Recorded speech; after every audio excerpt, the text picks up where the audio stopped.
দর্শক, টাঙ্গাইলের সখীপুরে প্রেম ভালোবাসা আসলে এগুলো করা ঠিক না। তারপরেও এখনকার জমানার ছেলেমেয়েরা প্রেম ভালোবাসা কিন্তু করতেছে। কিন্তু এই প্রেম ভালোবাসা করার পর এখন একটা পর্যায়ে গিয়ে এমন পরিস্থিতি দাঁড়ায়, মানে খুবই খারাপ পরিস্থিতি। যে পরিস্থিতিটা এই টাঙ্গাইলের সখীপুরে যে ঘটনাটি ঘটলো, মানে এই ঘটনাটা দেখার পর আসলে সত্যি অবাক হয়ে গেলাম।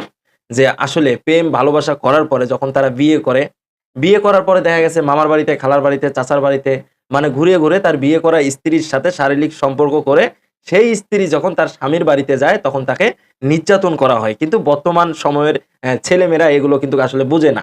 এগুলো না বুঝেই কিন্তু তারা আসলে প্রেম ভালোবাসার মধ্যে জড়িয়ে যায়। তো আমরা যে ঘটনাটার কথা বলতেছি, টাঙ্গাইলের সখীপুরে একটা মেয়েকে দেখলাম যে গাছের সাথে বেঁধে তাকে মারধরও করা হয়েছে।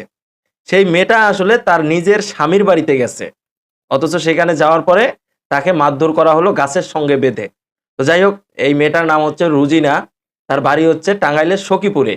তো তার বাড়ির এলাকার অন্য আরেকটি এলাকার তার স্বামীর বাড়ি, এক কথায় বলতে গেলে রশিদ সাহেবের বাড়ি, যে ছেলেটাকে আপনারা দেখতেছেন। তো সখীপুরে বাড়ি হচ্ছে রুজিনার, এবং রুজিনার অন্য আরেকটা গ্রামে বাড়ি হচ্ছে তার স্বামীর বাড়ি, তার নাম হচ্ছে রশিদ।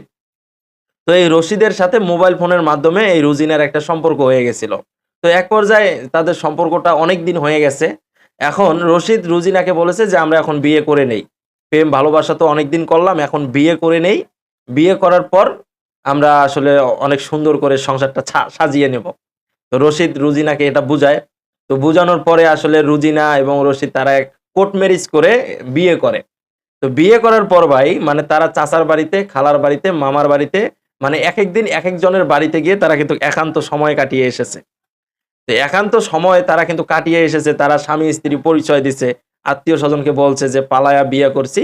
আমাদের গার্জিয়ানকে এখনই বলার দরকার নাই। ঠিক আছে?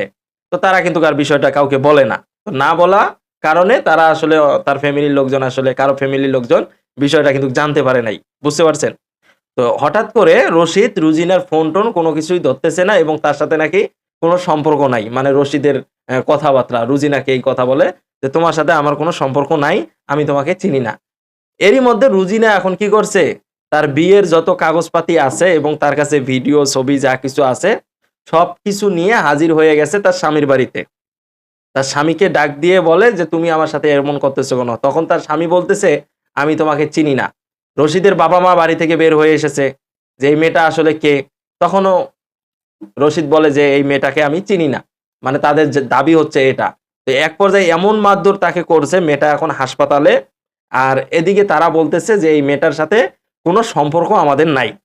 তো আমরা যতটুকু জানতে পারলাম বর্তমান সময়ে এবং বর্তমানে ৩ জন ৩ জনকে নাকি পুলিশ গ্রেপ্তার করেছে। তো তাদের যে এই যে প্রেম ভালোবাসাটা দেখলাম, মেয়েরা আসলে অনেকেই দেখা যায় যে ছেলেদের ২-৩ টা কথায় আসলে পটে যায়, এবং পটে যাওয়ার পরে কিন্তু বিয়ে-শাদী হয়ে যায়। আর বিয়ে-শাদী হওয়ার পরে কিন্তু এই অবস্থা কিন্তু দাঁড়ায়। বর্তমান কিন্তু প্রেম ভালোবাসা বলতে পারেন, পরকীয়া বলতে পারেন, এগুলো কিন্তু অনেক বেড়ে গেছে। মানে অনেক এখন কিন্তু এগুলো বেড়ে গেছে। অনেকেই দাবি করে যে আসলে Facebook এর কারণেই নাকি এই প্রেম ভালোবাসা এবং পরকীয়াগুলো নাকি বেড়ে গেছে। তো আসলে এটা হচ্ছে সবার একটা মনের চাহিদা।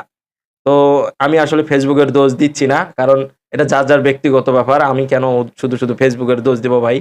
তো এই হচ্ছে বর্তমান অবস্থা। রুজিনা কিন্তু মারাত্মক একটা মাইর খাইছে। এখন সে হাসপাতালে। আপনারা একটু ভেবে চিন্তে একটু প্রেম ভালোবাসা করবেন।